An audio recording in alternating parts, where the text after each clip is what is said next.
Welcome to Servants of the Lord Ministries. Bienvenue à Servants of the Lord Ministries. Mon nom est Dr. Keith Jenkins et je suis le coordinateur international de Servants of the Lord Ministries. Avant de commencer mon message d'aujourd'hui, je veux vous partager la mission de ce ministère qui a été donnée à Joseph Hitchcock il y a de nombreuses années. Il dit, « J'ai des enfants dans chaque nation et tu as des frères et sœurs dont le cœur crie vers moi. Ils m'ont demandé un ministère des bénédictions et des dons. Je leur ai donné ces choses et cela les a bénis, mais il y a une partie de leur esprit qui n'a jamais été comblée et qui est réservée à une relation intime avec moi. Maintenant, leur cœur crie vers moi juste pour moi. C'est à eux, que je t'envoie, car je ne veux pas qu'ils mettent les années qu'il t'a fallu pour arriver jusqu'à moi, parce qu'il n'y avait personne pour te montrer comment faire à l'époque. Servants of the Lord Ministries est un ministère d'enseignement et de formation envoyé au corps de Christ pour atteindre les personnes qui ont un cœur selon Dieu. Ce message s'adresse à ceux qui veulent apprendre à le connaître, grandir en lui et avoir une relation consistante avec lui. Aujourd'hui, je vais partager un message sur le fait de manquer la cible. Nous lisons dans Juges 20, verset 16. Parmi tout ce peuple, il y avait 700 hommes d'élite qui ne se servaient pas de la main droite. Tous ceux-là pouvaient, en lançant une pierre avec la fronde, viser à un cheveu sans le manquer.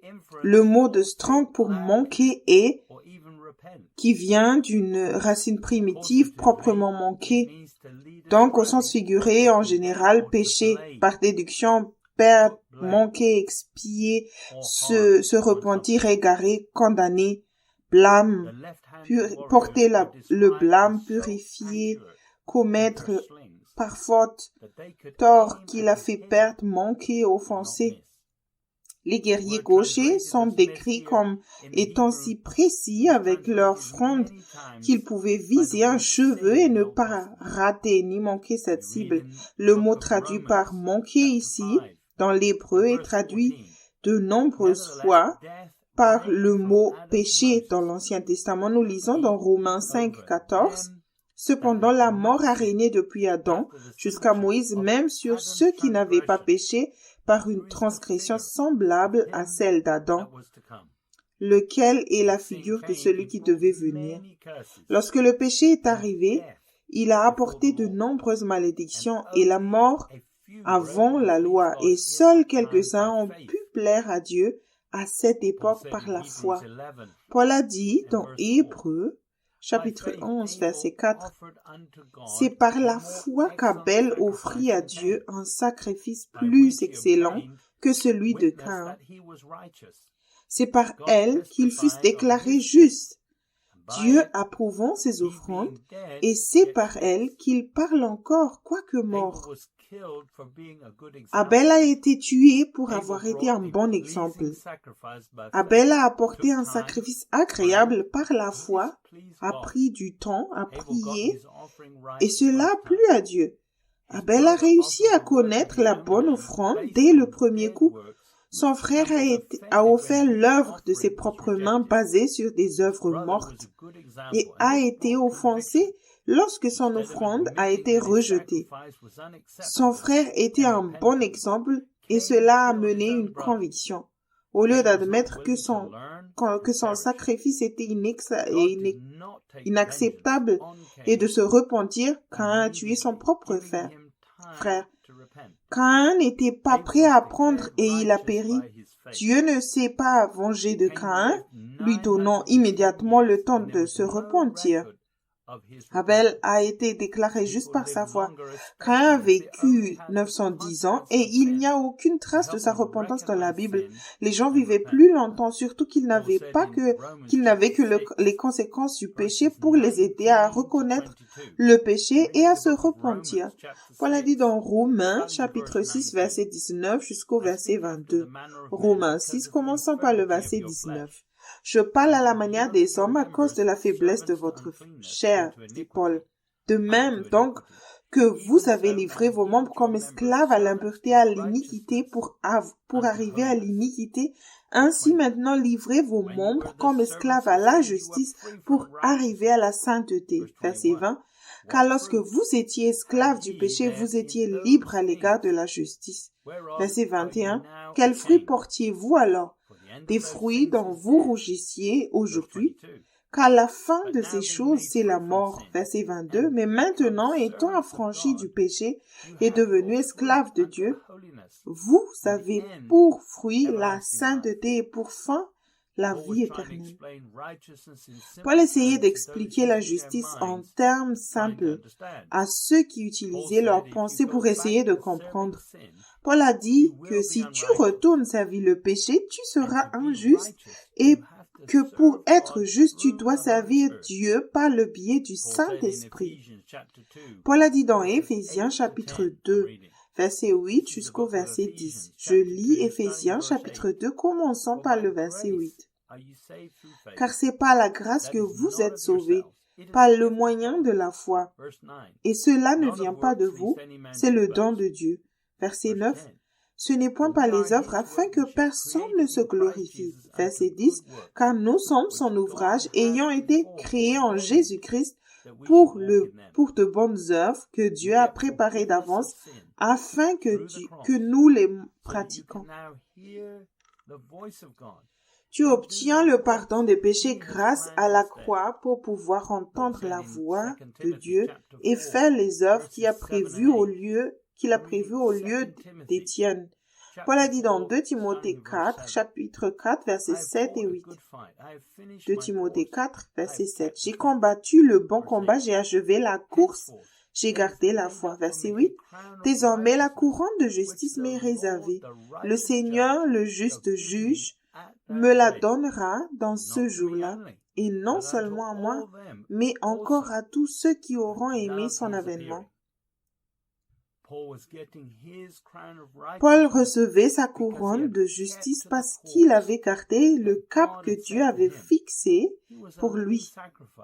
Il était un sacrifice vivant et faisant ce qui plaisait à Dieu par la foi en utilisant le don de la vie éternelle.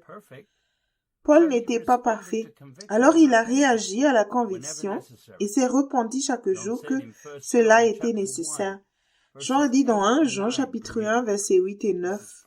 Je lis 1 Jean chapitre 1 commençant par le verset 8. Si nous disons que nous n'avons pas de péché, nous nous séduisons nous-mêmes et la vérité n'est point en nous. Verset 9. Si nous confessons nos péchés, il est fidèle et juste pour nous les pardonner et pour nous purifier de toute iniquité. Lorsque tu confesses ton péché, il te purifie de toute iniquité, mais cela ne te rend pas juste. Fais attention à ce que tu crois. Paul a dit dans 2 Thessaloniciens chapitre 2, verset 10. Et avec toutes les séductions de l'iniquité pour ceux qui périssent, parce qu'ils n'ont pas reçu l'amour de la vérité pour être sauvés. Lorsque tu confesses ton péché, tu es purifié dans tous les domaines où tu manques la cible que Dieu a fixée pour toi, afin que tu puisses avoir une autre chance. La justice est quelque chose que tu obtiens en faisant ce qui plaît à Dieu par la foi. Maintenant, tu as accès à l'esprit de vérité. Tu n'as donc aucune excuse. Jean a dit dans 1 Jean, chapitre 3, verset 7 jusqu'au verset 10. Je lis 1 Jean, chapitre 3, commençons par le verset 7. Petits enfants, que personne ne vous séduise. Celui qui pratique la justice est juste, comme lui-même est juste. Verset 8. Celui qui pêche est du diable, car le diable pêche dès le commencement. Le Fils de Dieu apparut afin de détruire les œuvres du diable. Verset 9. Quiconque est né de Dieu ne pratique pas le péché, parce que la semence de Dieu demeure en lui. Et il ne peut pécher, parce qu'il est né de Dieu. Verset 10. C'est par là que se font reconnaître les enfants de Dieu et les enfants du diable. Quiconque ne pratique pas la justice n'est pas de Dieu, non plus que celui qui n'aime pas son frère.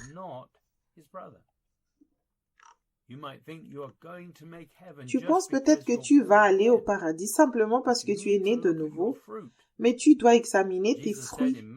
Jésus a dit dans Matthieu 7, verset 19 jusqu'au verset 21. Nous lisons l'évangile de Matthieu, chapitre 7, commençant par le verset 19. Tout arbre qui ne porte pas de bons fruits est coupé et jeté au feu. Verset 20. C'est donc à leurs fruits que vous les reconnaîtrez.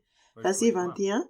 Ceux qui me disent Seigneur, Seigneur n'entreront pas tous dans le royaume des cieux, mais celui-là seul qui fait la volonté de mon Père qui est dans les cieux.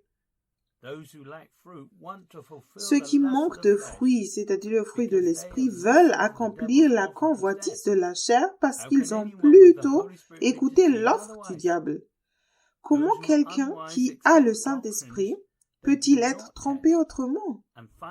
Ceux qui sont imprudents acceptent des doctrines qu'ils n'ont pas éprouvées et découvrent que ce n'est pas la vérité quand il est déjà trop tard. Nous lisons dans Proverbe 15, verset 19, « Le chemin du paresseux est comme une haie d'épines, mais le sentier des hommes droits est aplani. » Tant d'églises font confiance à l'œuvre achevée de Jésus sur la croix pour leur justice, mais elles ne sont pas prêtes à suivre Christ. Rappelle-toi qu'est-ce qui est arrivé aux serviteurs méchants et paresseux. Jésus dit dans Matthieu 25, verset 24 jusqu'au verset 30. C'est l'évangile de Matthieu, chapitre 25, commençant par le verset 24. Celui qui n'avait reçu qu'un talent s'approcha ensuite, et il dit, « Seigneur, je savais que tu es un homme dur, qui moissonne où tu n'as pas semé et qui amasse où tu n'as pas vanné. » Verset 25. J'ai eu peur et je suis allé cacher ton talent dans la terre. Voici, prends ce qui est à toi. Verset 26. Son maître lui répondit, serviteur méchant et paresseux, tu savais que je moissonne où je n'ai pas semé et que j'amasse où je n'ai pas vanné. Verset 27. Il te fallait donc remettre mon argent au banquier et à mon retour, j'aurais retiré ce qui est à moi avec un intérêt. Verset 28. Ôtez-lui donc le talent et donnez-le à celui qui a les 10 talents. Verset 29. Car on donnera à celui qui a, et il sera dans l'abondance, mais à celui qui n'a pas, on ôtera même ce qu'il a. Verset 30. Et le serviteur inutile, jetez-le dans les ténèbres du dehors, et il y aura des pleurs et des grincements dedans. Dieu t'a donné des talents pour que tu fasses sa volonté. Jacques a dit dans Jacques chapitre 2 verset 17 jusqu'au verset 20. C'est Jacques chapitre 2, commençant par le verset 17. Il en est ainsi de la foi. Si elle n'a pas les œuvres, elle est morte en elle-même. Verset 18. Mais quelqu'un dira, toi tu as la foi, et moi j'ai les œuvres. Montre-moi ta foi sans les œuvres, et moi je te montrerai la foi par mes œuvres. Verset 19. Tu crois qu'il y a un seul Dieu, tu fais bien. Les démons le croient aussi, et ils tremblent. Verset 20. Veux-tu savoir, ô homme vain, que la foi sans les œuvres est inutile. Si la foi sans les œuvres est morte, alors la justice sans la sainteté est également morte. Paul a dit dans 2 Corinthiens 5, verset 17. Si quelqu'un est en Christ, il est une nouvelle créature. Les choses anciennes sont passées. Voici, toutes choses sont devenues nouvelles. Si ta vie ne change pas, c'est que tu écoutes la mauvaise voie et que tu suis plutôt un chemin qui te semble juste. Si tu vis une vie sainte, tu convaincras ceux qui t'entourent et qui ne suivent pas le Christ. Paul a dit dans Hébreux 11, verset 5. C'est par la foi qu'Enoch fut enlevé pour qu'il ne vit point la mort et qu'il ne parut plus parce que Dieu l'avait enlevé, car avant son enlèvement, il avait reçu le témoignage qu'il était agréable à Dieu. Enoch n'a pas vu la mort parce qu'il cherchait Dieu par la foi. Enoch a continué à essayer différentes choses sans aucune connaissance de la loi. Il n'a pas abandonné jusqu'à ce qu'il ait le témoignage que ce qu'il faisait plut à Dieu. Il vécut 365 ans avant que le Seigneur ne le prenne. Nous lisons dans Genèse chapitre 4, je vais lire depuis le verset 4, tout au long et donc pour arriver jusqu'au verset 16. Genèse 4, commençons par le verset 4. Et Abel de son côté en fit une des premiers-nés de son troupeau et de leur graisse. L'Éternel porta un regard favorable sur Abel et sur son offrande. Verset 5. Mais il ne porta pas un regard favorable sur Caïn et sur son offrande. Caïn fut très irrité et son visage fut abattu. Verset 6. Et l'Éternel dit à Caïn, pourquoi es-tu irrité et pourquoi ton visage est-il abattu? Verset 7. Certainement, si tu agis bien, tu relèveras ton visage et tu agis. Et si tu agis mal, le péché se couche à la porte et ses désirs se portent vers toi, mais toi domines sur lui. Verset 8. Cependant, Caïn adressa la parole à son frère Abel, mais comme il était dans les champs, Caïn se jeta sur son frère Abel et le tua.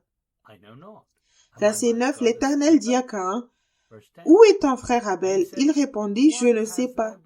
Suis-je le gardien de mon frère? Verset 10. Et Dieu dit, qu'as-tu fait? La voix du sang de ton frère crie de la terre jusqu'à moi. Verset 11. Maintenant tu seras maudit de la terre qui a ouvert sa bouche pour recevoir de ta main le sang de ton frère. Verset 12. Quand tu cultiveras le sol, il ne te donnera plus sa richesse. Tu seras errant et vagabond sur la terre.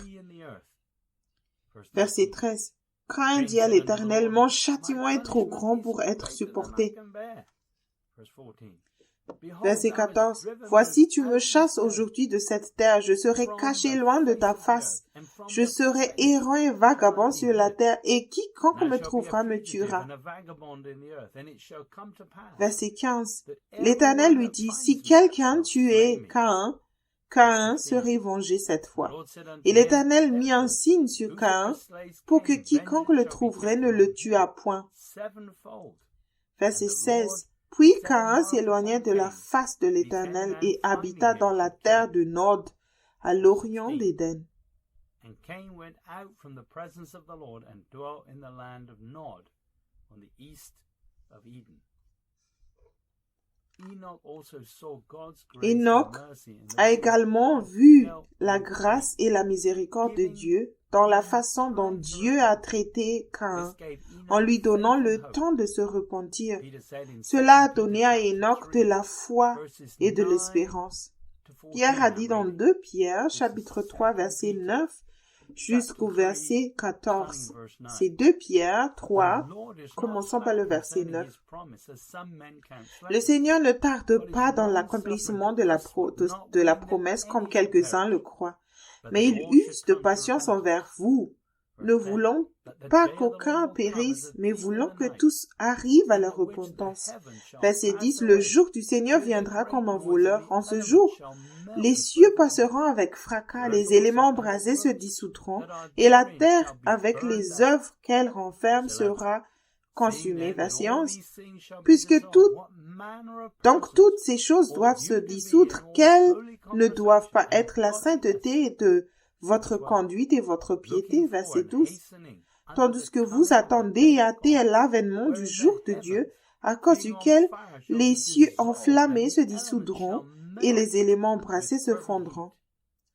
Verset 13. Mais nous attendons selon sa promesse de nouveaux cieux et une nouvelle terre où la justice habitera. Verset 14. C'est pourquoi, bien-aimés, en attendant ces choses, appliquez-vous à être trouvés par lui sans tache et irrépréhensible dans la paix.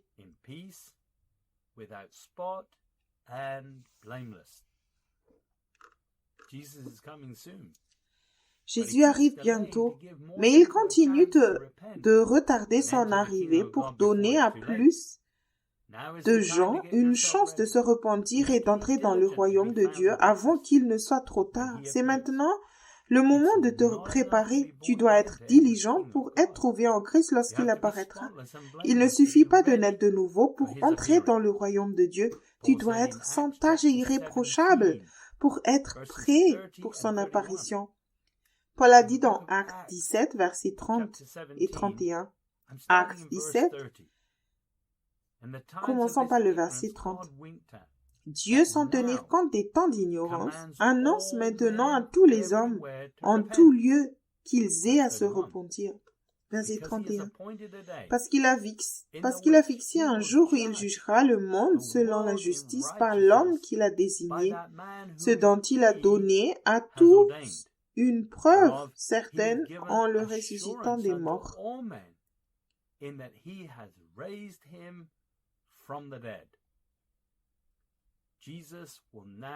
Jésus va maintenant juger le monde en toute justice. Il décidera qui est juste et qui ne l'est pas. Paul a dit dans Hébreux 12, verset 24. C'est Hébreux 12, verset 24.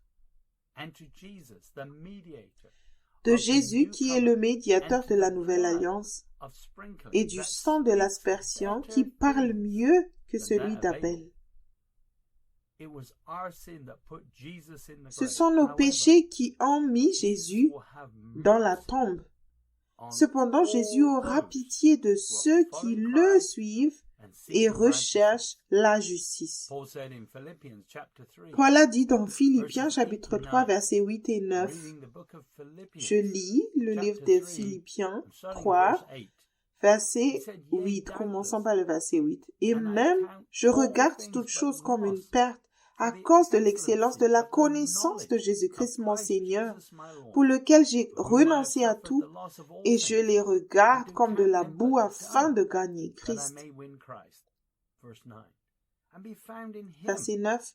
Et d'être trouvé en lui, non avec ma justice, celle qui vient de la loi, mais avec celle qui s'obtient par la foi en Christ, la justice qui vient de Dieu par la foi. Paul considérait les choses qu'il a perdues en suivant Christ comme du fumier, car grâce à elle, il a obtenu une connaissance intime de Jésus. Jusqu'à la fin de sa vie, il a continué à rechercher la justice. Paul a dit dans Galates 5, versets 5 et 6. Pour nous, c'est de la foi que nous attendons par l'Esprit l'espérance de la justice. Verset 6. Car en Jésus-Christ, ni la circoncision, ni l'incirconcision n'a de valeur, mais la foi qui est agissante par l'amour. La justice de Paul n'était pas basée sur le respect de la loi, mais sur l'amour et la foi qu'il avait reçue à sa nouvelle naissance. Paul avait la même attitude qu'Abel, cherchant à être un sacrifice vivant et acceptable pour Dieu. Jésus est le sacrifice parfait, car il a fait confiance à Dieu, sachant que même s'il portait nos péchés, le Père le ressusciterait d'entre les morts à cause de sa vie juste. Paul a dit dans Hébreux chapitre 11 verset 6. Or, sans la foi, il est impossible de lui être agréable, car il faut que celui qui s'approche de Dieu croit que Dieu existe et qu'il est le rémunérateur de ceux qui le cherchent. La nouvelle alliance est maintenant basée sur le fait de suivre le Christ et ses enseignements.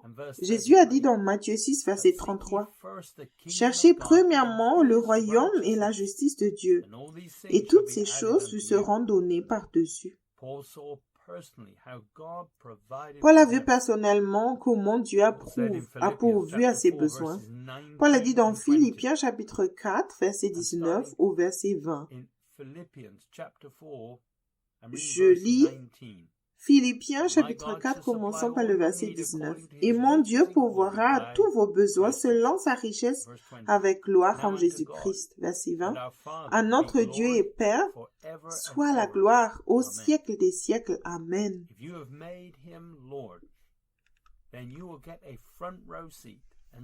Si tu as fait de lui ton Seigneur, alors tu seras au premier loge et tu verras comment il trace un chemin là où il semble n'y en avoir aucun. La meilleure façon d'apprendre Christ est de te mettre entre ses mains et de regarder ce qu'il fait en te mettant entre ses mains et en regardant ce qu'il fait. N'aide pas Dieu, mais fais simplement ce qu'il t'ordonne de faire par l'Esprit. Paul a dit dans Éphésiens chapitre 4, verset 20 au verset 24. Éphésiens 4, commençons par le verset 20. Mais vous, ce n'est pas ainsi que vous avez appris Christ, verset 21, si du moins vous l'avez entendu, et si conformément à la vérité qui est en Jésus, c'est en lui que vous avez été instruits à vous dépouiller. Verset 22, eu égard à votre vie passée, du vieil homme qui se corrompt, par les convoitises trompeuses, à être renouvelé dans l'esprit de votre intelligence et à revêtir l'homme nouveau créé selon Dieu dans une justice et une sainteté que produit la vérité. Dans la Bible amplifiée, Éphésiens 4, 21 ou 23 dit: en supposant que tu l'aies vraiment entendu et qu'il t'ait enseigné, car toute la vérité est en Jésus, c'est-à-dire incarnée et personnifié en lui. Dépouillez-vous de votre ancienne nature, déposez et jetez votre ancien moi non renouvelé qui caractérisait votre mode de vie antérieur et se corrompt par des convoitises et des désirs issus de l'illusion, et soit constamment renouvelé dans ton intelligence, dans votre intelligence, avoir une attitude mentale et spirituelle fraîche. Pour que tu demeures en Christ, tu dois entendre ce que le Saint-Esprit t'ordonne de faire par sa parole de manière continue. Paul a appris à connaître Dieu par l'abnégation, par le reniement de soi-même et en s'appuyant sur la vérité et la conviction qu'il a connue sur le chemin étroit. Paul s'est attaché aux enseignements de Jésus pour ne plus servir le péché. Nous lisons dans Jean 8, 31 jusqu'au verset 34. L'évangile de Jean 8, commençons par le verset 31. Et il dit aux Juifs qui avaient cru en lui: si vous demeurez dans ma parole, vous êtes vraiment mes disciples. Verset 32, vous connaîtrez la vérité et la vérité vous affranchira. Verset 33, ils lui répondirent: nous sommes la postérité d'Abraham et nous ne fûmes jamais esclaves de personne. Comment dis-tu, vous deviendrez libres?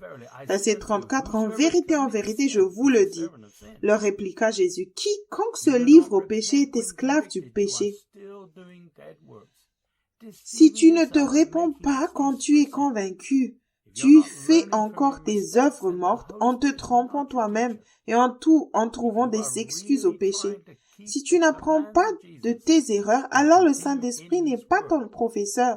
Si tu essaies vraiment de respecter les commandements de Jésus et de continuer dans sa parole, cela produira le bon fruit et tu auras une attitude mentale et spirituelle fraîche. Paul a dit dans 2 Timothée 2, verset 3, « Souffre avec moi comme un bon soldat de Jésus-Christ. » Si tu commences à penser à tes propres besoins, tes désirs et ton confort, alors tu ne t'es pas dépouillé de ton ancienne nature et tu vas pécher. Nous lisons dans Luc chapitre 9, verset 23 jusqu'au verset 25. C'est l'évangile de Luc chapitre 9, commençant par le verset 23. Puis il dit à tous, si quelqu'un veut venir après moi, qu'il renonce à lui-même, qu'il se charge chaque jour de sa croix et qu'il me suive. Verset 24. Car celui qui voudra sauver sa vie la perdra, mais celui qui la perdra à cause de moi la sauvera. Verset 25. Et que servirait-il à un homme de gagner tout le monde s'il détruisait ou se perdait lui-même?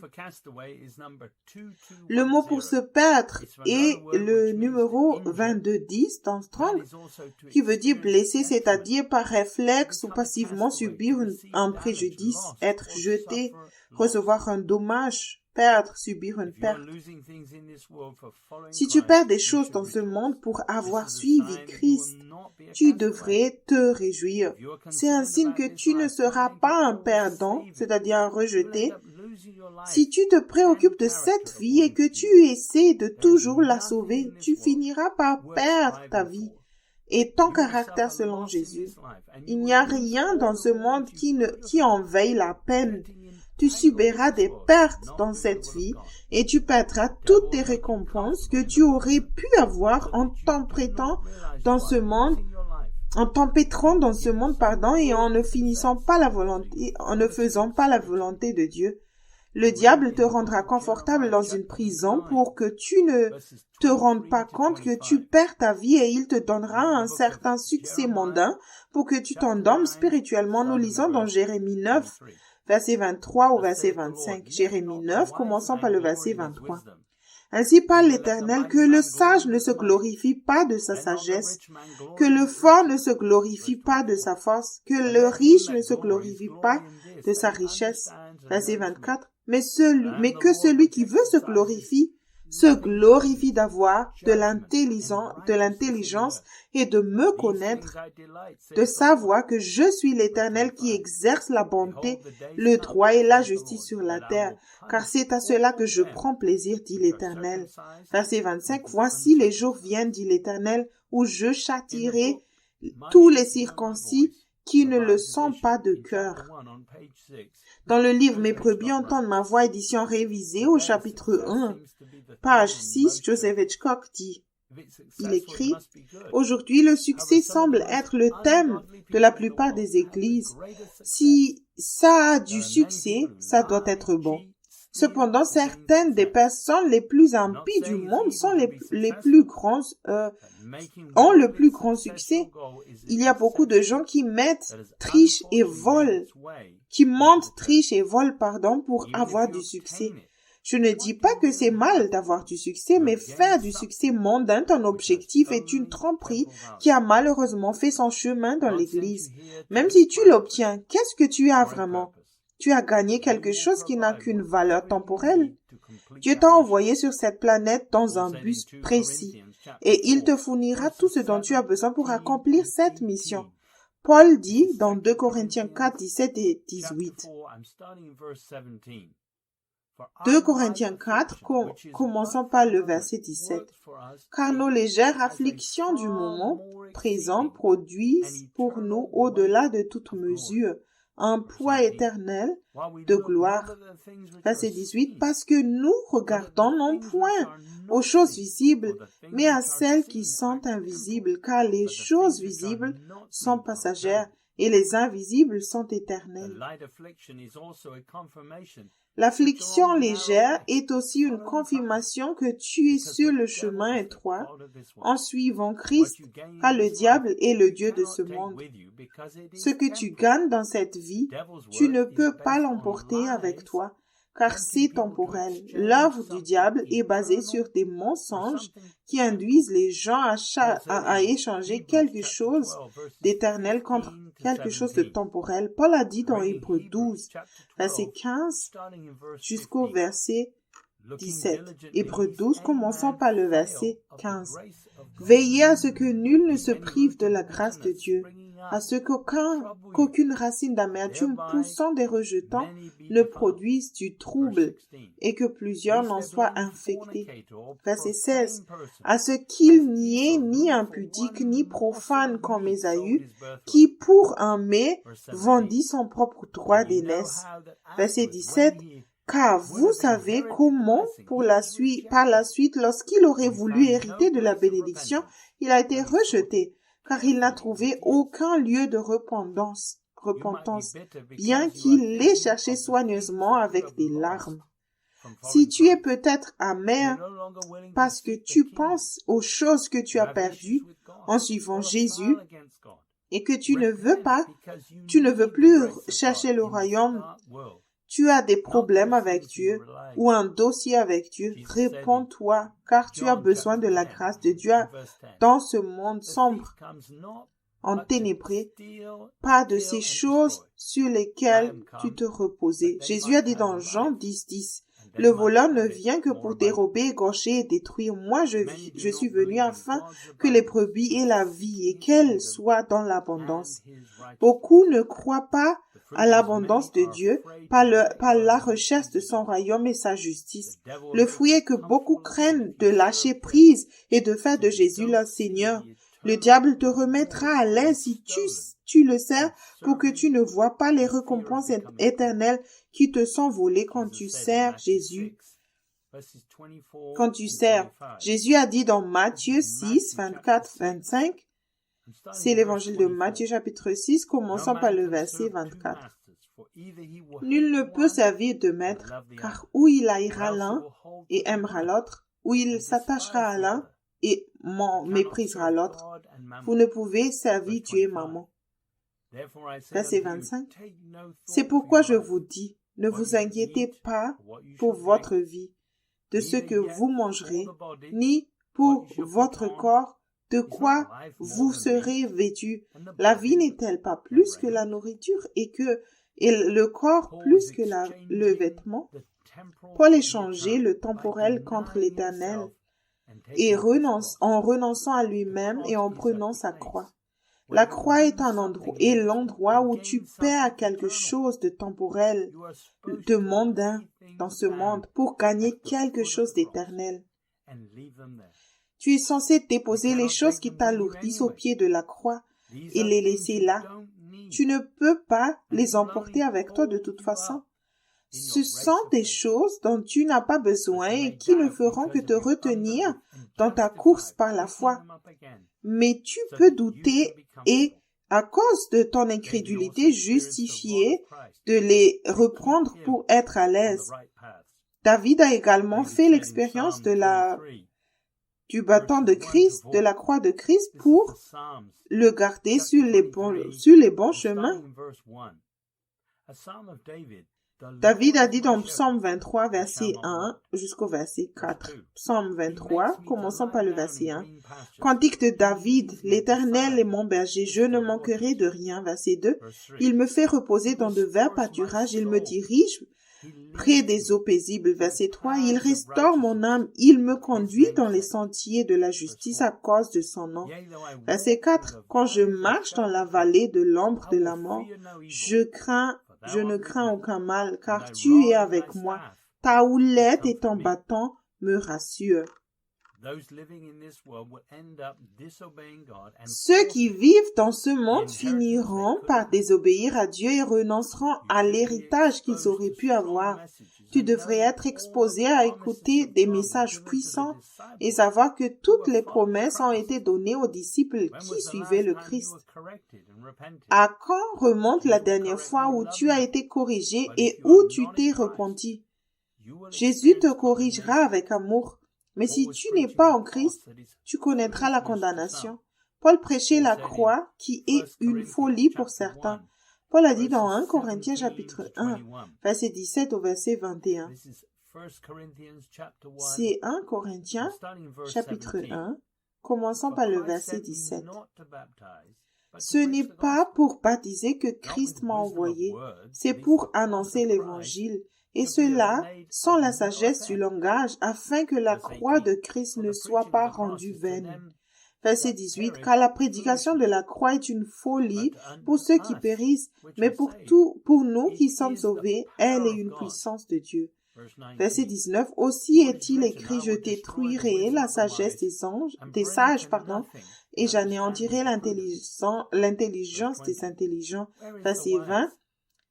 Où est le sage? Où est le scribe? Où est le disputeur de ce siècle? Dieu n'a-t-il pas convaincu de folie la sagesse du monde? Verset 21. Car puisque le monde, avec sa sagesse, n'a point connu Dieu dans la sagesse de Dieu, il a plu à Dieu de sauver les croyants par la folie de la prédication. Certains sont appelés à prêcher et d'autres à baptiser. Ceux qui baptisent ont besoin de savoir que la personne baptisée suit Christ ou l'exemple de Paul. Ceux qui baptisent doivent suivre Christ eux-mêmes et ne doivent baptiser que ceux qui suivent également Christ et se sont repentis de leurs œuvres mortes. Nous lisons dans Jean 3, verset 5. C'est l'évangile de Jean, chapitre 3, commençant par le verset 5. Jésus répondit, en vérité, je te le dis, Si un homme ne naît de nouveau d'eau et d'esprit, il ne peut entrer dans le royaume de Dieu. L'eau dans ce verset représente le baptême d'eau et la repentance des œuvres mortes.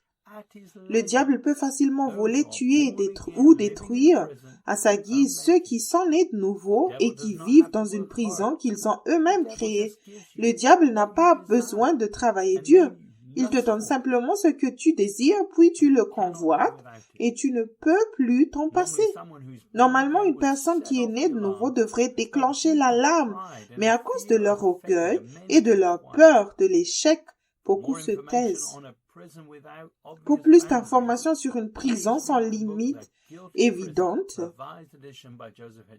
lis le livre La prison dorée, édition révisée de Joseph Hitchcock. Si l'orgueil et la peur ne suffisent pas à faire taire les gens dans les églises, le diable rend la prison encore plus confortable. Ils offrent aussi une justice extérieure pour que tu ne sembles pas misérable, lamentable, pauvre, aveugle et nu. Or, Jésus a dit dans Apocalypse 3, verset 15, jusqu'au verset 18. Apocalypse 3, commençant par le verset 15. « Je connais tes œuvres. Je sais que tu n'es ni froid, ni bouillant. Puisses-tu être froid ou bouillant? » Verset 16. « Ainsi, parce que tu es tiède et que tu n'es ni froid ni bouillant, je te vomirai de ma bouche. » Verset 17. « Parce que tu dis, je suis riche, je me suis enrichi, je n'ai besoin de rien. Et parce que tu ne sais pas que tu es malheureux, misérable, pauvre, aveugle et nu. » Verset 18. « Je te conseille d'acheter de moi de l'or éprouvé par le feu, afin que tu deviennes riche, et des vêtements blancs, afin que tu sois vêtu, et que la honte de ta nudité ne paraisse pas, et un collier pour oindre tes yeux, afin que tu vois. »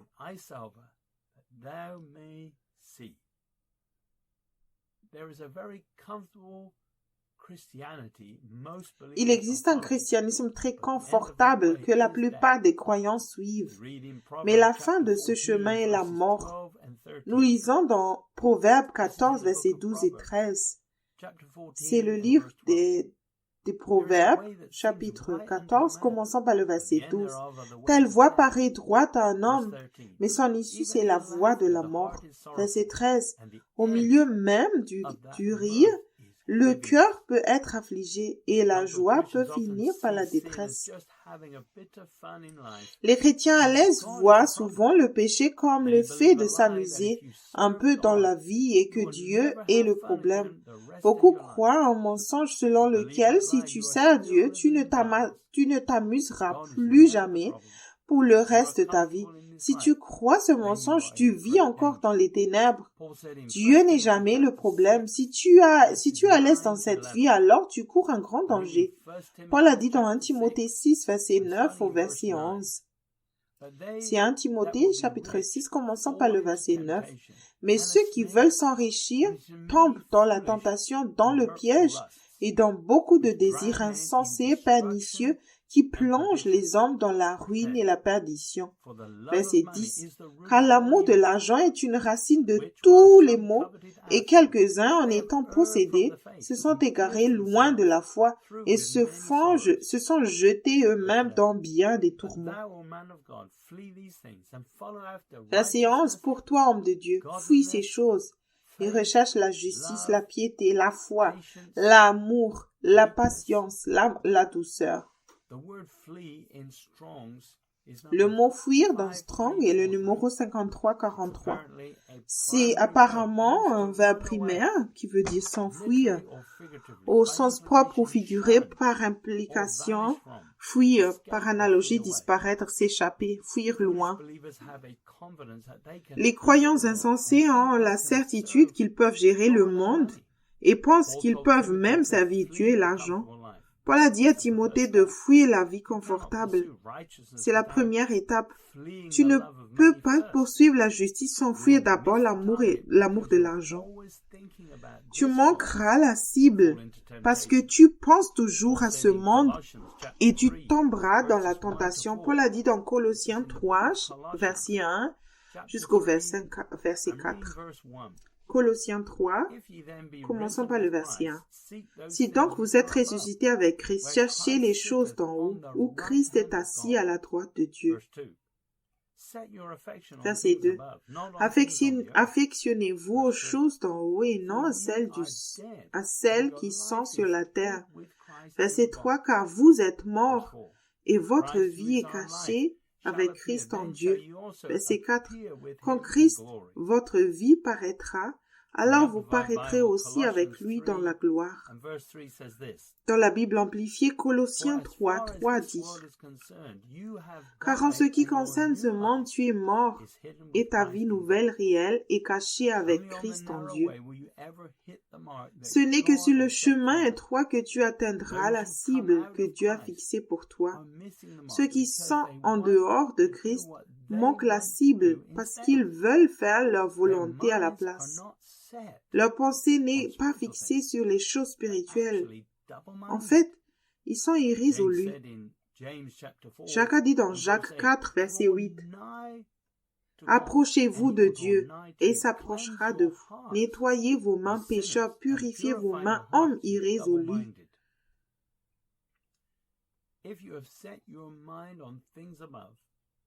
Si tu as fixé ta pensée sur les choses d'en haut, tu peux sembler n'être d'aucune utilité terrestre. Ce n'est qu'à l'apparition du Seigneur Jésus qu'ils réclameront ton aide, mais il sera trop tard. Paul a dit dans 1 Thessaloniciens 5, verset 1 au verset 3. C'est 1 Thessaloniciens, chapitre 5, commençons par le verset 1. Pour ce qui est des temps et des moments, vous n'avez pas besoin, frères, qu'on vous en écrive. Verset 2. Car vous savez bien vous-même que le jour du Seigneur viendra comme un voleur dans la nuit. Verset 3. Quand les hommes diront paix et sûreté, alors une ruine soudaine les surprendra. Comme les douleurs de l'enfantement surprennent la femme enceinte, et ils n'échapperont point. Selon Paul, dans 1 Timothée 6, verset 11, il y a 6 choses qui devraient être poursuivies avec acharnement maintenant, et l'une d'entre elles est la justice. Dans la Bible amplifiée, justice signifie être en règle avec Dieu et être bon. Le mot justice, dans Strong et le numéro 1343, vient d'un autre mot qui veut dire équité, de caractère ou d'acte spécifiquement chrétien, la justice. Je crois que tu dois avoir au moins une note de passage sur tous ces sujets dans 1 Timothée 6, verset 11. Cependant, demande à Dieu une note en pourcentage pour chacun d'eux. Paul rappelle à Timothée, 2 Timothée 2, verset 22. Fuis les passions de la jeunesse et recherche la justice, la foi, la charité, la paix avec ceux qui invoquent le Seigneur d'un cœur pur. Par la grâce et par la foi, tu peux approfondir un seul de ces sujets à la fois. Tu n'enracineras chacun d'eux dans ta vie qu'en mettant la parole en pratique et non pas en proclamant chacun d'eux au nom de Jésus. Grâce à la diligence, tu auras de l'assurance. Paul a dit dans Hébreux 6, versets 10 et 11 jusqu'au 12. Hébreux 6, commençons par le verset 10. Car Dieu n'est pas injuste pour oublier votre travail et l'amour que vous avez montré pour son nom, ayant rendu et rendant encore des services aux saints. Verset 11. Nous désirons que chacun de vous montre le même zèle pour conserver jusqu'à la fin une pleine espérance. Verset 12. En sorte que vous ne vous relâchiez point et que vous imitez ceux qui, par la foi et la persévérance, héritent des promesses.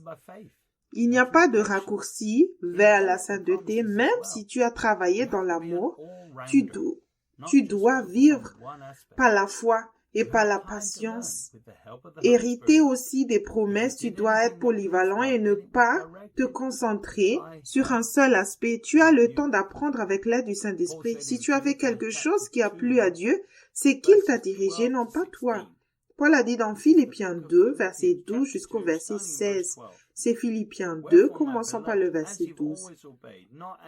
Ainsi, mes bien-aimés, comme vous avez toujours obéi, travaillez à votre salut avec crainte et tremblement, non seulement comme en ma présence, mais bien plus encore maintenant que je suis absent. Verset 13, car c'est Dieu qui produit en vous le vouloir et le faire selon son bon plaisir. Verset 14, faites toutes choses sans murmure ni hésitation. Verset 15, afin que vous soyez irréprochables et purs, des enfants de Dieu irrépréhensibles, au milieu d'une génération perverse et corrompue, parmi laquelle vous brillez comme des flambeaux dans le monde. Verset 16. Portant la parole de vie, et je pourrai me glorifier au jour de Christ, de n'avoir pas couru en vain ni travaillé en vain.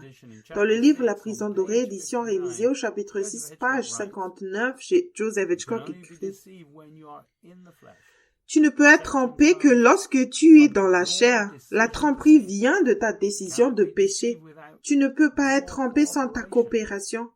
Que tu l'admettes ou non, tu es en accord avec Satan lorsque tu ne soumets pas tes pensées au Seigneur. Chaque fois que tu désires de ce que tu dois penser ou faire, tu es déjà dans la chair où Satan peut te mentir et t'égarer.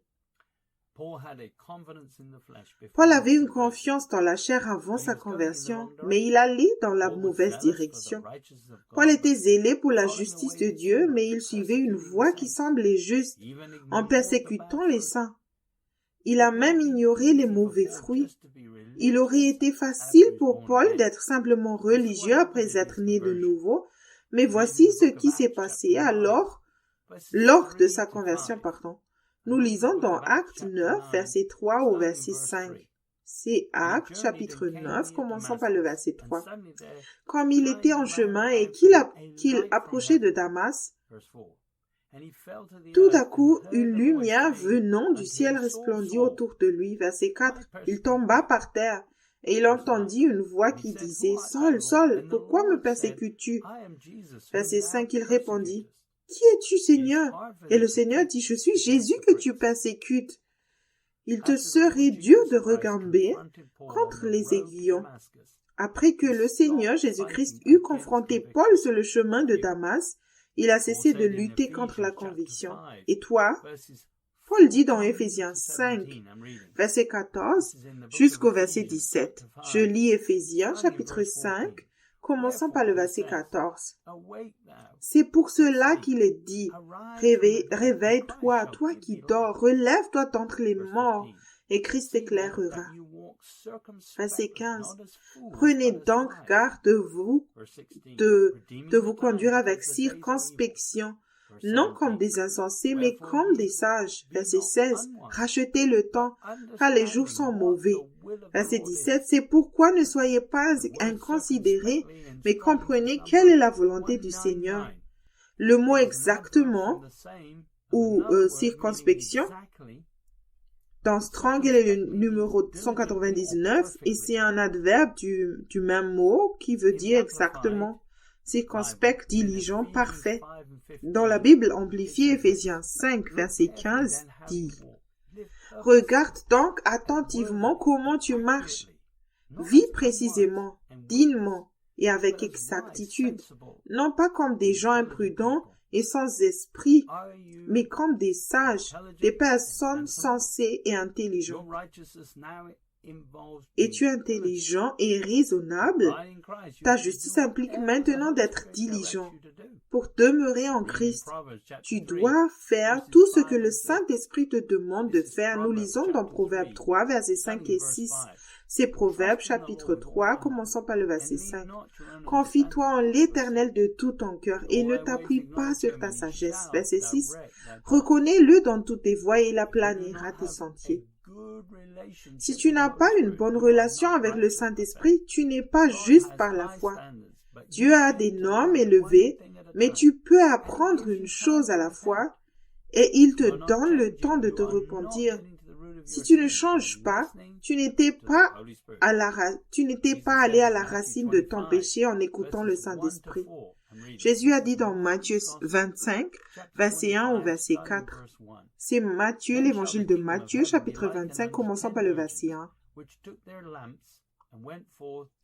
Alors le royaume des cieux sera semblable à 10 vierges qui, ayant pris leurs lampes, allèrent à la rencontre de l'époux. Verset 2. 5 d'entre elles étaient folles et 5 sages. Verset 3. Les folles, en prenant leurs lampes, ne prirent point d'huile avec elles. Verset 4. Mais les sages prirent avec leurs lampes de l'huile dans des vases. L'huile représente la sagesse divine que les vierges sages ont accumulée pendant un certain temps, n'ayant aucune excuse pour le péché. Ceux qui sont sages utilisent le temps pour atteindre différentes cibles que le Saint-Esprit a fixées pour eux et font plaisir à Dieu. Dans la Nouvelle Alliance, même les petites tâches ont de la valeur et doivent être accomplis parfaitement et avec diligence. Ceux qui ne marchent pas avec circonspection ou exactitude sont des vierges folles, selon Paul, et seront laissés derrière.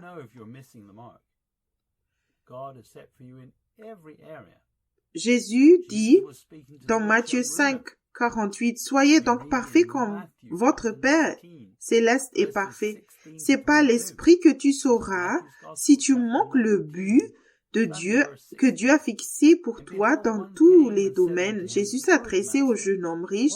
Nous lisons dans Matthieu 19, verset 16 au verset 22. C'est l'évangile de Matthieu, chapitre 19, commençons par le verset 16. « Et voici un homme s'approcha et dit à Jésus, « Maître, que dois-je faire de bon pour avoir la vie éternelle ?»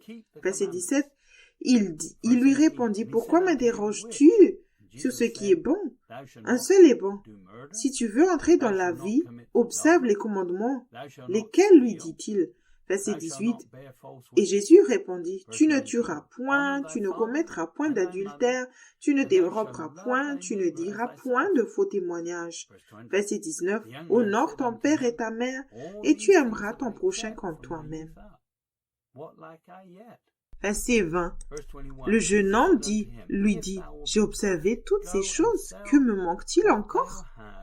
Verset 21, Jésus lui dit, « Si tu veux être parfait, va, vends ce que tu as, ce que tu possèdes, donne-le aux pauvres, et tu auras un trésor dans le ciel, puis viens et suis-moi. » Verset 22, après avoir entendu ces paroles, le jeune homme s'en alla tout triste, car il avait de grands biens. Sa grâce est suffisante même s'il y a de grands changements dans ton mode de vie.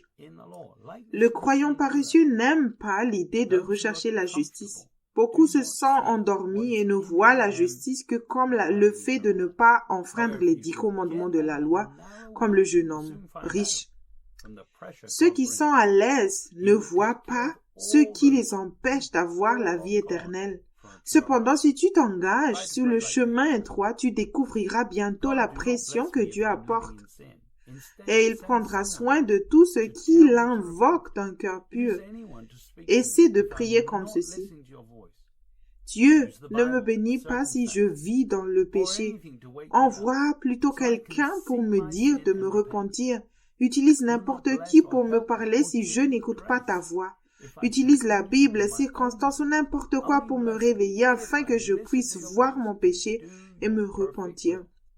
Ne me bénis pas, ne m'aide pas et ne me donne pas de grâce si je continue à faire ma propre volonté. Ne me bénis pas si j'écoute ta voix. Ne me bénis que si j'écoute ta voix et fais ta volonté parfaite. T'es-tu déjà réveillé au fait que tu es censé faire la volonté de Dieu en t'engageant sur le chemin étroit? Paul a dit dans Philippiens 3, verset 10 au verset 14. C'est Philippiens 3, commençons par le verset 10. Afin de connaître Christ et la puissance de sa résurrection et la communion de ses souffrances, en devenant conforme à lui sans sa mort, pour parvenir. Verset 11. Si je puis à la résurrection d'entre les morts. Verset 12. Ce n'est pas que j'ai déjà remporté le prix ou que j'ai j'ai déjà atteint la perfection, mais je cours pour tâcher de le saisir puisque moi, j'ai été saisi par Jésus-Christ. Frère, je ne pense pas l'avoir ainsi, mais je fais une chose, oublions ce qui est en arrière et me portant vers ce qui est en avant. Je cours vers le but pour remporter le prix de la vocation céleste de Dieu en Jésus-Christ. Le mot courir vers dans Strong est le numéro 1377, une forme prolongée d'un verbe primaire qui veut dire poursuivre, en suivre, donner, persécuter, presser vers. Le mot courir vers dans ce verset est le même que celui utilisé pour suivre dans 1 Timothée 6:11 en parlant de la justice. C'est aussi le même mot qui est utilisé pour suivre dans 2 Timothée 2:22. C'est aussi le même mot que persécuter dans Actes 9:5. Le mot presse signifie poursuivre ou même persécuter, c'est-à-dire poursuivre quelque chose avec passion. Paul avait en lui un élan donné par Dieu, mais il était utilisé par le diable avant qu'il ne se réveille spirituellement. Paul s'est repenti et a laissé Dieu, par l'intermédiaire de l'Esprit, utiliser ce même élan en lui pour plutôt rendre sa chair inconfortable. Tu n'as pas besoin d'être parfait, mais tu dois croire qu'il est possible de l'être. Sinon, tu n'y arriveras jamais. Paul a poursuivi dans Philippiens 3:15, verset 18. Philippiens 3, verset 15. Nous tous, donc, qui sommes parfaits, ayons cette même pensée, et si vous êtes en quelque point d'un autre avis, Dieu vous éclairera aussi là-dessus. Verset 16. Seulement au point où nous sommes parvenus marchant d'un même pas. Verset 17. Soyez tous mes imitateurs, frères, et portez les regards sur ceux qui marchent selon le modèle que vous avez en nous. Verset 18, car il en est plusieurs qui marchent en ennemis de la croix de Christ. Je vous en ai souvent parlé et j'en parle maintenant encore en pleurant. Paul était capable de reconnaître tous ceux qui étaient déjà sortis du chemin étroit, parce qu'il était sur le chemin étroit. As-tu arrêté de servir et de te repentir? Repens-toi maintenant de ce que Dieu te montre et cela te donnera des yeux pour voir tout ce que tu as besoin de savoir. Jésus a dit dans Apocalypse 3:19, « Moi je reprends et je châtie tous ceux que j'aime. Et donc du zèle et repens-toi. » La repentance régulière est le fondement du véritable apprentissage spirituel et te débarrassera de ton aveuglement spirituel. Tu dois confesser le péché commis et aussi les péchés omis contre un Dieu vivant, un Dieu saint. Si tu n'accueilles pas la conviction, tu laisses déjà le diable te contrôler à la place par la chair. Ce n'est qu'une question de temps avant que tu ne te trompes toi-même. Paul a dit dans Galates 5, verset 16. Je dis donc, marchez selon l'esprit et vous n'accomplirez pas les désirs de la chair. Paul a déjà été au service d'une religion morte. Il savait donc ce que c'était. Il pouvait aussi reconnaître ceux qui avaient une confiance dans la chair. Paul a dit dans Philippiens 3, verset 3. Car les circoncis, c'est nous qui rendons à Dieu notre culte par l'Esprit de Dieu, qui nous glorifions en Jésus-Christ et qui ne mettons point notre confiance en la chair. Si tu as confiance dans la chair, alors tu te retrouveras dans la chair. Si Christ est ta justice, tu demeureras en Christ même au moment de la correction et du châtiment. Paul a dit dans Hébreux 12, verset 5 au verset 8. C'est Hébreux 12, commençons par le verset 5. Et vous avez oublié l'exhortation qui vous est adressée comme à des fils. Moi, mon fils, ne méprise pas le châtiment du Seigneur et ne perds pas courage lorsqu'il te reprend. Verset 6. Car le Seigneur châtie celui qu'il aime, et il frappe de la verge tous ceux qu'il reconnaît pour ses fils. Verset 7. Supportez le châtiment. C'est comme des fils que Dieu vous traite, car quel est le fils qu'un père ne châtie pas? Verset 8. Mais si vous êtes exempts du châtiment auquel tous ont part, vous êtes donc des enfants illégitimes et non des fils. Le plan de Dieu prévoyait que les païens héritent du royaume de Dieu en renonçant quotidiennement à eux-mêmes et en prenant leur croix chaque jour pour suivre Christ. Paul dit dans Éphésiens chapitre 1, versets 4 et 7. Éphésiens chapitre 1, commençons par le verset 4. En lui, Dieu nous a élus avant la fondation du monde pour que nous soyons saints et irrépréhensibles devant lui.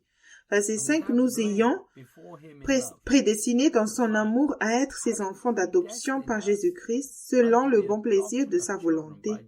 Verset 6, à la louange de la gloire de sa grâce, il nous a accordé en son bien-aimé. Verset 7, en lui nous avons la rédemption par son sang, la rémission des péchés selon la richesse de sa grâce.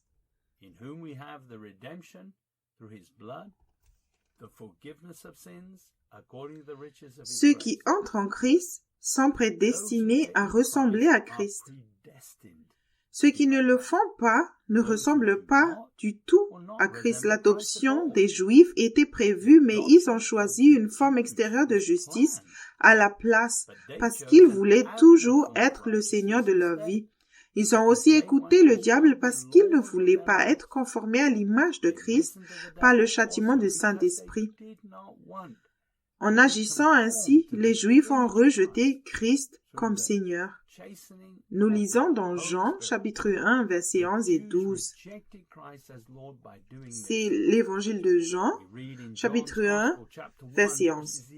Elle est venue chez les siens, et les siens ne l'ont point reçue, verset 12. Mais à tous ceux qui l'ont reçue, à ceux qui croient en son nom, il a donné le pouvoir de devenir enfants de Dieu, lesquels sont nés.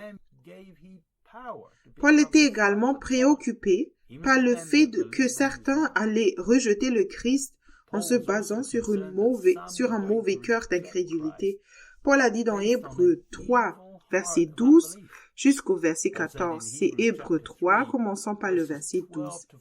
Prenez garde, frères, que quelqu'un de vous n'ait un cœur mauvais, incrédule, au point de se détourner du Dieu vivant. Verset 13, mais exhortez-vous les uns les autres chaque jour, aussi longtemps qu'on peut dire, aujourd'hui, afin qu'aucun de vous ne s'endurcisse par la séduction du péché. Verset 14, car nous sommes devenus participants de Christ pourvu que nous retenions fermement jusqu'à la fin l'assurance que nous avions au commencement. Nous n'essayons pas de mettre en pratique la parole écrite. Jésus est la parole manifestée dans la chair. Il est maintenant la norme. La vie de foi consiste à suivre son exemple et à être dépendant de chaque parole venant du ciel par l'intermédiaire du Saint-Esprit. Jésus nous a donné le Saint-Esprit. Le christianisme n'est pas une religion de plus. C'est une relation avec un Dieu vivant. Ne revenez donc pas à la loi, car elle est vaine. C'est ce qu'a dit Paul dans 1 Timothée, chapitre 1, verset 6 au verset 10. 1 Timothée, chapitre 1, commençons par le verset 6. Quelques-uns, s'étant détournés de ces choses, se sont égarés dans de vains discours. Verset 7. Ils veulent être docteurs de la loi et ils ne comprennent ni ce qu'ils disent ni ce qu'ils affirment. Verset 8. Nous n'ignorons pas que la loi est bonne pourvu qu'on ne fasse un usage légitime. Verset 9. Sachant bien que la loi n'est pas faite pour le juste, Mais pour les méchants et les rebelles, les impies et les pécheurs, les irréligieux et les profanes, les parricides, les meurtriers. Verset 10. Les impudiques, les infâmes, les voleurs d'hommes, les menteurs, les parieurs et tout ce qui est contraire à la saine doctrine. Le mot détourné dans Strong est le numéro 795 et il provient d'un composé de mots qui veut dire comme une particule négative et qui veut dire manquer la cible, c'est-à-dire au sens figuré s'écarter de la vérité, errer, faire un écart. Et le mot 20 discours dans Strong est le numéro 3150 et vient d'un autre mot qui veut dire parler au hasard, c'est-à-dire babiller, 20 discours. Si tu interprètes la loi avec ta pensée humaine, tu fais des écarts et tu manques la cible. Manquer la cible, c'est péché. Mais en obéissant à l'Esprit, nous pouvons être libérés du péché. Paul dit dans Hébreux 12, versets 1 et 2. C'est Hébreux chapitre 12, commençons par le verset 1. Nous donc aussi, puisque nous sommes environnés d'une si grande nuée de témoins, rejetons tout fardeau et le péché qui nous enveloppe si facilement, et courons avec persévérance dans la carrière qui nous est ouverte. Verset 2. Ayant les regards sur Jésus, le chef et le consommateur de la foi, qui, en vue de la joie qui lui était réservée, a souffert la croix, méprisé l'ignominie, et s'est assis à la droite du trône de Dieu. Maintenant, nous cherchons de Jésus pour connaître ses commandements. Ces commandements ne sont pas les 10 commandements, mais des commandements plus petits dont Christ décide, car il est maintenant l'auteur et le rémunérateur de notre foi. Tu ne peux pas finir ta course sans ses commandes. Le péché est tout ce qui est contraire à la volonté parfaite de Dieu pour ta vie en pensée, en but, en action. Jésus s'est humilié et devenu humain, s'est appuyé sur le Saint-Esprit et a prouvé qu'il était possible de vaincre le péché et le diable avec un corps mortel. Paul a dit dans 1 Corinthiens 10, verset 1 jusqu'au verset 13. Je lis 1 Corinthiens, chapitre 10, commençons par le verset 1. Frères, je ne veux pas que vous ignorez que nos pères ont tous été sous la nuée, qu'ils sont tous passés au travers de la mer. Corinthiens, verset 2. Et tous furent baptisés pour Moïse dans la nuée et dans la mer. Verset 3. Qu'ils ont tous mangé le même aliment spirituel et qu'ils ont tous bu le même breuvage spirituel, car ils buvaient à un rocher spirituel qui les suivait, et ce rocher était Christ. Verset 5. Mais la plupart d'entre eux ne furent point agréables à Dieu, puisqu'ils périssent dans le désert. Or, ces choses sont arrivées pour nous servir d'exemple, afin que nous n'ayons pas de mauvais désirs comme ils en ont eu. Ne devenez point idolâtres comme quelques-uns d'entre eux, qu'il est écrit, le peuple s'assit pour manger et pour boire, puis ils se levèrent pour se divertir. Verset 8, nous ne livrons point à l'impudicité, comme quelques-uns d'entre eux s'y livrèrent, de sorte qu'il en tomba 23 000 en un seul jour. Verset 9, ne tentons point le Seigneur comme le tentaient quelques-uns d'eux, qui périrent par les serpents. Ne murmurez point comme murmurèrent quelques-uns d'eux, qui périrent par l'exterminateur. Verset 11, ces choses leur sont arrivées pour servir d'exemple, et elles ont été écrites pour notre instruction à nous qui sommes parvenus à la fin des siècles. Verset 12, ainsi donc que celui qui croit être debout prenne garde de tomber. Verset 13, aucune tentation ne vous est survenue qui n'ait été humaine, et Dieu qui est fidèle ne permettra pas que vous soyez tentés au-delà de vos forces. Mais avec la tentation, il préparera aussi le moyen d'en sortir, afin que vous puissiez la supporter. Paul a fait une comparaison entre ce qui est arrivé aux Juifs et la nouvelle alliance. Faire confiance au fait que tu es un leader semblable à Pierre ou Moïse est insensé. Faire confiance à ton baptême ou une expérience de nouvelle naissance est également insensé. Dieu est fidèle et veillera à ce que tu ne sois pas tenté au-delà de tes limites, mais tu dois vaincre les désirs de la chair pour pouvoir obéir à Dieu. Paul a dit dans Colossiens 3, verset 5, « Faites donc mourir les membres qui sont sur la terre, l'impudicité, l'impureté, les passions, les mauvais désirs et la cupidité qui est une idolâtrie. » Tu as maintenant décidé de ce que tu es capable de faire en Christ et des commandements que tu es capable de respecter. En Christ, nous recevons des commandements d'amour à respecter. Il peut s'agir de tendre l'autre jour. Paul a donné cette liste à l'une des églises. Paul a dit dans Romains 12, verset 9 jusqu'au verset 21. Romains 12, commençons par le verset 9. Que l'amour soit sans hypocrisie. Ayez le mal en horreur. Attachez-vous fortement au bien. Verset 10. Par amour fraternel, soyez pleins d'affection les uns pour les autres. Par honneur, usez de prévenance réciproque. Verset 11.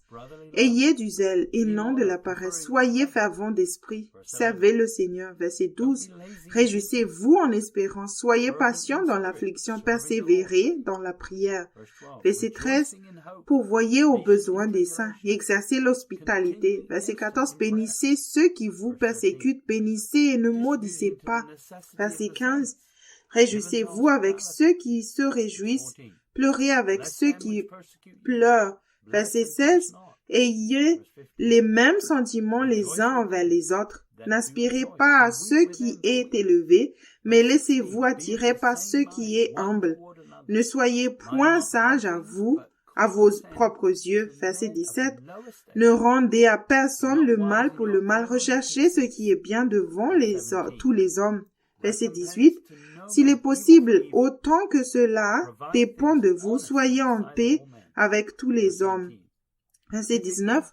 Ne vous vengez point vous-même, bien-aimés, mais laissez agir la colère, car il est écrit, à moi la vengeance, à moi la rétribution, dit le Seigneur. Verset 20. Mais si ton ennemi a faim, donne-lui à manger. S'il a soif, donne-lui à boire, car en agissant ainsi, ce sont les charbons ardents que tu amasseras sur sa tête. Verset 21. Ne te laisse pas vaincre par le mal, mais surmonte le mal par le bien. Nous ne devons faire aucun de ces commandements par mauvais motif, mais par amour. Son commandement peut être tout ce qu'il a dit que tu fasses ou non, en fonction de ta conviction. Jésus a dit dans Jean 14, verset 21 jusqu'au verset 23. Je lis Jean 14, commençons par le verset 21. Celui qui a mes commandements et qui les garde, c'est celui qui m'aime.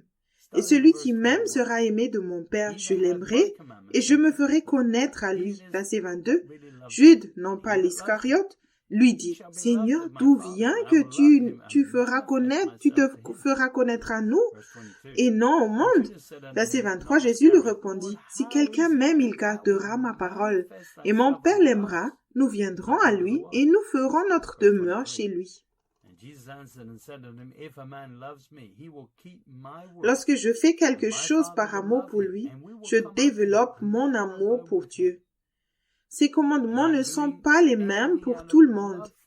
Tu dois savoir que tu plais à Dieu par la foi en t'appuyant sur le témoignage du Saint-Esprit. Jésus a dit dans Jean 14, verset 15, « Si vous m'aimez, gardez mes commandements. » Pour plus d'informations sur le fait de semer et de récolter l'amour de Dieu, lis le livre « Comment croire l'amour » de Joseph Hitchcock. Grâce à de petits commandements, tu peux semer l'amour en Dieu et recevoir de l'amour en retour. Dieu te rend toujours plus en retour. Continue à obéir aux petits commandements qu'il te donne et tu finiras par avoir assez d'amour pour obéir à de plus grands commandements. Paul a dit dans Romains 8, verset 4, « Et cela afin que la justice de la loi fût accomplie en nous qui marchons non selon la chair, mais selon l'esprit. Dans le livre La prison dorée, au chapitre 7, page 68, Joseph Hitchcock écrit: ce chapitre comprend quelques signes indiquant que tu es emprisonné par Satan. Il y a beaucoup d'autres signes qu'il a accès à toi. Je t'encourage à poser les questions suivantes au Seigneur. Quels sont les commandements de la Bible auxquels je désobéis? À quel commandement direct de Dieu désobéis-je? Quelle est ma première réaction lorsque Dieu me donne un ordre? Quelles sont les excuses que je trouve pour ma rébellion? Quelle est ma réaction face à la conviction?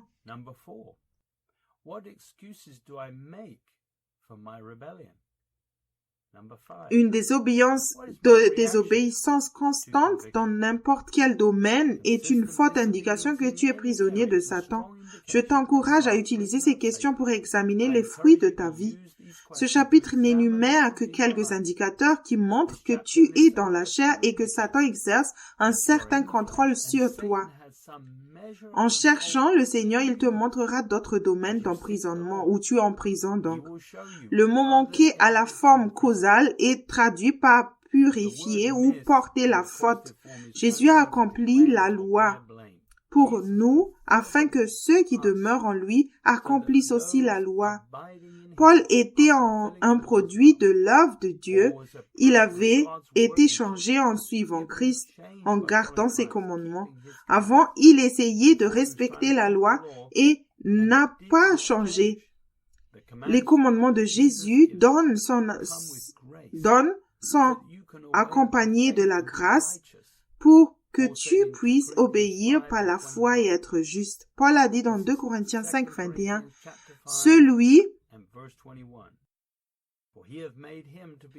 qui n'a point connu le péché, il l'a fait devenir péché pour nous, afin que nous devenions en lui justice de Dieu.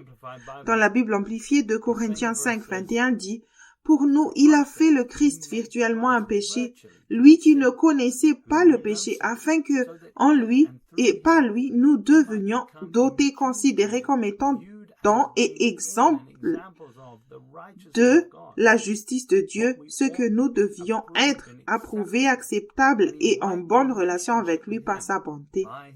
Il y a beaucoup de commandements dans la loi. Cependant, en respectant les commandements qu'il te donne chaque jour, tu continues, persévères dans sa bonté. Tout ce que nous avons à faire, c'est de garder ses commandements par amour. Il ne te mettra pas à l'épreuve au-delà de tes capacités. Paul a dit à Timothée dans 2 Timothée 2, 1 et 2, 2 Timothée 2, verset 1. Toi donc, mon enfant, fortifie-toi dans la grâce qui est en Jésus-Christ. Verset 2. Et ce que tu as entendu de moi en présence de beaucoup de témoins, confie-les à des hommes fidèles qui soient capables de l'enseigner aussi à d'autres. Paul n'avait pas une vie confortable, mais il voulait que Timothée raconte aux autres comment il vivait pour qu'ils comprennent que sur le chemin étroit, il est possible de plaire à Dieu. Timothée avait voyagé avec Paul. Pour vivre la vie que Dieu avait prévue pour Timothée, il avait aussi besoin de la grâce de Timothée. Paul a dit dans Romains 11, versets 22 et 23. Romains 11, verset 22. Considère donc la bonté et la sévérité de Dieu, sévérité envers ceux qui sont tombés, et bonté de Dieu envers toi si tu demeures ferme dans cette bonté. Autrement, tu seras aussi retranché. Verset 23. Eux de même, s'ils ne persistent pas dans l'incrédulité, ils seront hantés, car Dieu est puissant pour les hanter de nouveau.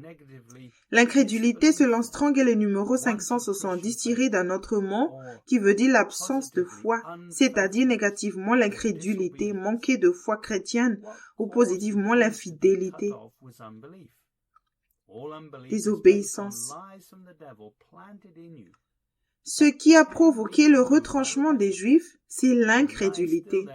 Toute incrédulité est basée sur des mensonges du diable plantés en toi qui peuvent être supprimés par la repentance. Le mensonge est toujours là parce que le diable t'a offert quelque chose que tu voulais et dont tu croyais que Dieu ne te donnerait pas. Beaucoup sont piégés parce qu'ils suivent encore le modèle de ce monde. Après avoir été éclairés, ils ont encore une confiance dans la chair parce qu'ils ne se sont pas repentis de leurs œuvres mortes au moment de leur salut. Paul a dit dans Hébreux 6, verset 4 au verset 9. Hébreux 6, commençons par le verset 4. Car il est impossible que ceux qui ont été une fois éclairés, qui ont goûté le don céleste, qui ont eu part au Saint-Esprit, verset 5, qui ont goûté la bonne parole de Dieu et la puissance du siècle à venir, verset 6, et qui sont tombés, soient encore renouvelés et amenés à la repentance, puisqu'ils crucifient pour leur part le Fils de Dieu et l'exposent à l'ignominie. Verset 7. Lorsqu'une terre est abreuvée par la pluie qui tombe souvent sur elle et qu'elle produit une herbe utile à ceux pour qui elle est cultivée, elle participe à la bénédiction de Dieu. Verset 8. Mais si elle produit des épines, des chardons, elle est reprouvée et près d'être maudite et en finit par y mettre le feu. Verset 9. Quoique nous parlions ainsi, bien-aimés, nous attendons pour ceux qui vous concernent des choses meilleures et favorables au salut. Les Juifs étaient éclairés, mais ne pouvaient pas produire le fruit, car ils ne vivaient pas dans la lumière. Si les vieilles choses ne passent pas, alors humilie-toi et réponds-toi de tes œuvres mortes. Tu ne peux pas continuer à utiliser ton esprit, ta pensée donc, car c'est aussi un fruit de l'incrédulité. La seule façon d'accomplir la volonté parfaite de Dieu est d'obéir à l'esprit. Paul a dit dans Romains 12, versets 1 et 2. Romains 12, verset 1. Je vous exhorte donc, frères, par les compassions de Dieu, à offrir vos corps comme un sacrifice vivant, saint, agréable à Dieu, ce qui sera de votre part un culte raisonnable. Verset 2. Ne vous conformez pas au siècle présent, mais soyez transformés par le renouvellement de l'intelligence, afin que vous discerniez quelle est la volonté de Dieu, ce qui est bon, agréable et parfait.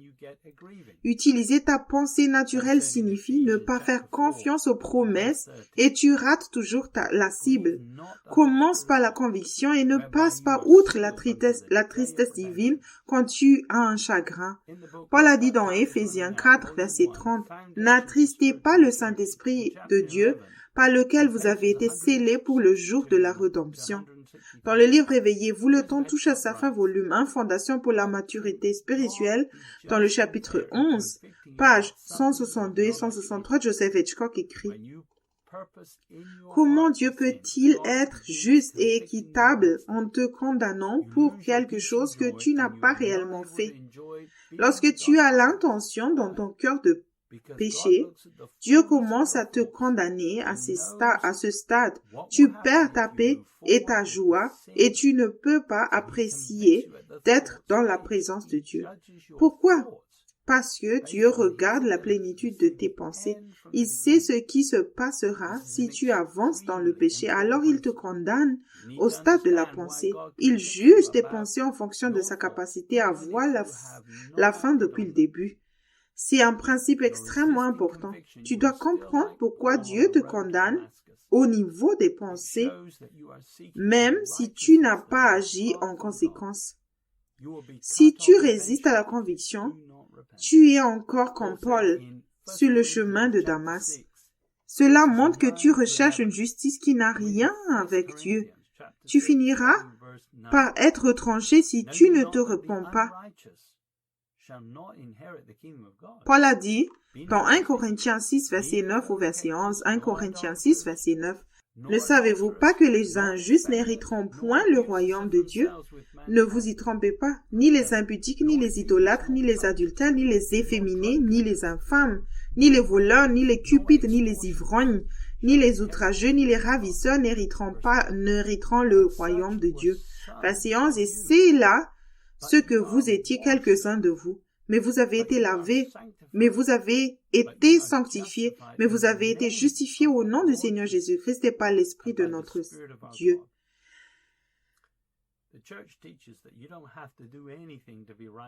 L'Église enseigne que tu n'as rien à faire pour être juste une fois né de nouveau, que tu es une fois né de nouveau, La plupart des églises partent du principe qu'être en Christ est la même chose que simplement être né de nouveau.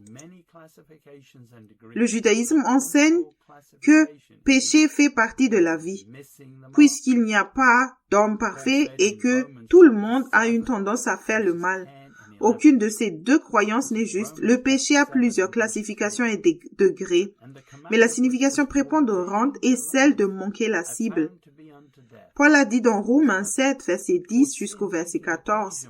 Romains 7, commençons par le verset 10. Ainsi, le commandement qui conduit à la vie se trouva pour moi conduire à la mort. Verset 11.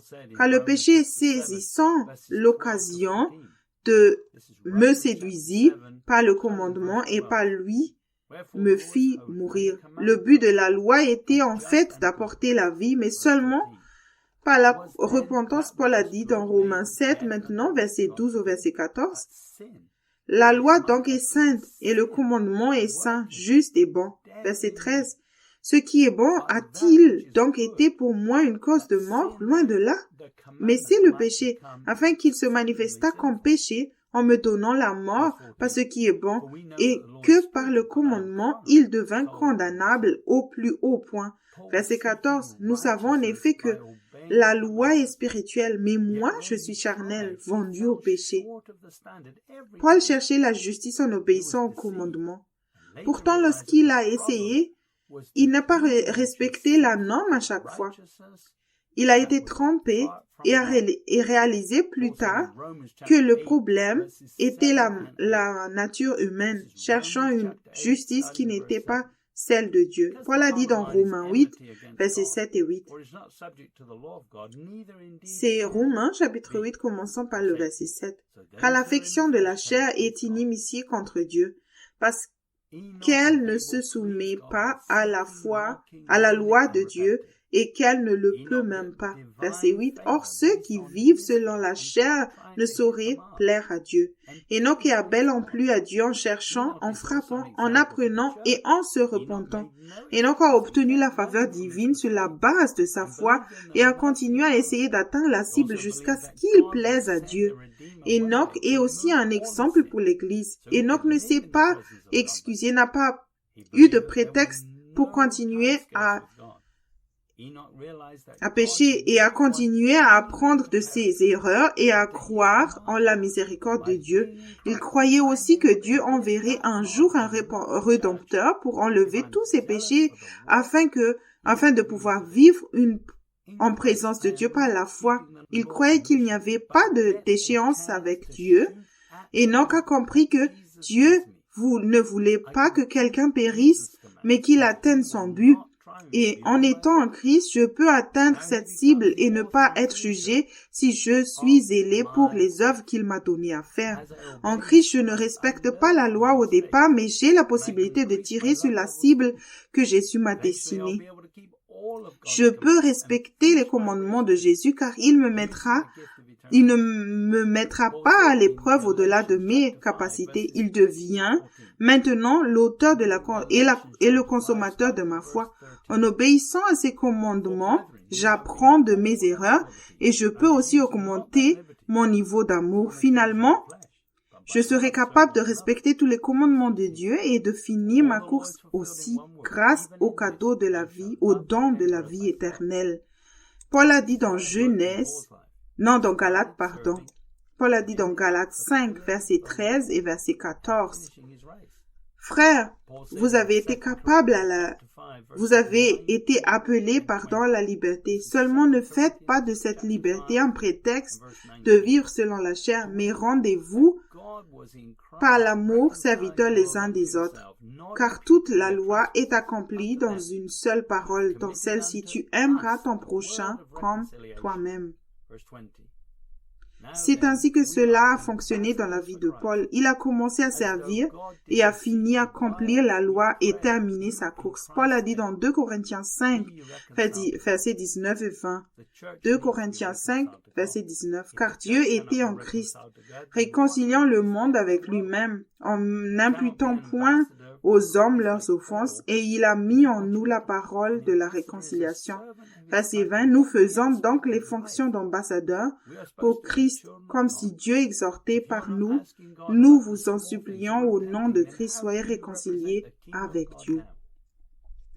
L'Église a besoin d'être réconciliée avec Dieu. Si l'Église ne peut pas être réconciliée avec Dieu, alors quel espoir y a-t-il pour le monde? Tu ne peux pas être un ambassadeur de Christ comme Paul et faire ce que tu veux. Un ambassadeur est un serviteur de son pays dans tous les aspects de sa vie. Nous sommes censés être des serviteurs, des enfants de Dieu. Si tu ne consultes pas Dieu dans les petites choses et que tu ne te réponds pas, alors comment peux-tu représenter le royaume de Dieu maintenant? Paul a dit dans Hébreux 4, 12 et 13, « Car la parole de Dieu est vivante et efficace, plus tranchante qu'une épée quelconque, à deux tranchants, pénétrante jusqu'à partager âme et l'esprit, jointure et moelle, elle juge les sentiments et les pensées du cœur. » Verset 13, « Nulle créature n'est cachée devant lui, mais tout est à nu et à découvert aux yeux de celui à qui nous devons rendre compte. » Attends-toi à une certaine conviction sur le chemin étroit. Si tu n'éprouves pas de conviction et ne te réponds pas, quelque chose ne va pas. Tiens un journal de tes péchés pour pouvoir apprendre de tes erreurs. Paul dit dans Hébreux 12, 28 et 29. Hébreux 12, 28. C'est pourquoi recevons un royaume inébranlable. Montrons notre reconnaissance en rendant à Dieu un culte qui lui suit agréable, avec piété et avec crainte. Verset 29, car notre Dieu est aussi un feu dévorant. Tu as une chance d'être nettoyé et purifié en lui. Paul a dit à Tite 2, verset 11 jusqu'au verset 15. C'est Tite, chapitre 2, commençant par le verset 11. Car la grâce de Dieu, source de salut pour tous les hommes, a été manifestée. Verset 12. Elle nous enseigne à renoncer à l'impiété et aux convoitises mondaines et à vivre dans le siècle présent selon la sagesse, la justice et la piété. Verset 12. En attendant la bienheureuse espérance et la manifestation de la gloire du grand Dieu et de notre Seigneur Sauveur Jésus-Christ. Verset 14, qui s'est donné lui-même pour nous afin de nous racheter de toute iniquité et de se faire un peuple qui lui appartienne, purifié par lui et zélé pour les bonnes œuvres. Verset 15, dit ces choses, exhorte et reprend avec une pleine autorité, que personne ne te méprise. Seul le chemin étroit mène à la vie. Si tu ne renonces pas à toi-même et à toute impiété et convoitise mondaine, tu ne peux pas être réconcilié avec Dieu par Jésus. Tu vas définitivement rater la cible si tu n'empruntes pas le chemin étroit. Si tu veux apprendre à connaître et suivre Jésus, alors je te recommande le livre « Mes brebis entendent ma voix » de Joseph Hitchcock. Si tu veux prendre un nouveau départ et accéder au chemin étroit, semer dans l'esprit chaque jour, expérimenter le plein salut et la liberté du péché grâce à une repentance régulière, alors je te conseille ce livre, Réveillez-vous, le temps touche à sa fin, volume 1, Fondation pour une maturité spirituelle de Joseph Hitchcock. N'accepte pas une version contrefaite du christianisme, basée sur des œuvres mortes religieuses, où tu n'as pas besoin de te renier quotidiennement et de faire confiance à Dieu. Si tu sais que tu as résisté à la vérité et que tu veux savoir pourquoi, je peux te recommander le livre La prison dorée, édition révisée de Joseph Hitchcock. Aujourd'hui, j'ai parlé sur le sujet manquer la cible. Beaucoup ont raté la cible que Dieu leur a posée. Le christianisme n'est pas une autre religion, c'est une relation avec un Dieu vivant. Tu es spécial et Dieu a mis au point une norme sur mesure pour toi personnellement maintenant. C'est l'exigence qu'il met sur ta vie afin que tu l'atteignes. Tu dois l'accueillir. Chaque jour, il parle. Chaque jour, sa parole pleut comme la pluie.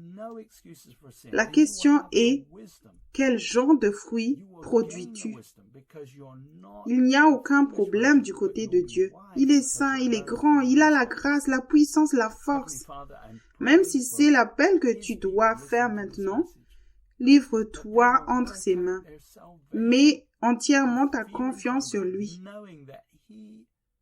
Ne cherche aucun prétexte pour la chair et tu auras de la sagesse. Tu gagneras de la sagesse parce que tu ne fais pas partie des vierges folles, car tu as appris de tes erreurs. Père Céleste, je te prie pour ces gens qui ont écouté ce message, qu'ils travaillent à leur salut avec crainte et tremblement, en sachant que tu es celui qui les appelle. Père, je prie que tu leur parles, leur mets au clair qu'ils ont un haut appel en Jésus-Christ. Qu'ils ne chauffent pas seulement leur chaise pour ne rien faire, mais qu'ils courent vers cette cible. Comme Paul, ne cherchant aucune excuse. Et Père, je prie qu'ils voient un changement dans leur style de vie. Et s'ils ne le voient pas dans leur vie, qu'ils se repentent et se tournent vers toi, dans le nom de Jésus. Tu trouveras un résumé des écritures utilisées dans le message d'aujourd'hui sous la vidéo, soit par écrit, soit via un lien vers un site web. Nos coordonnées suivront à la fin de ce message. Que Dieu te bénisse. Merci d'avoir écouté.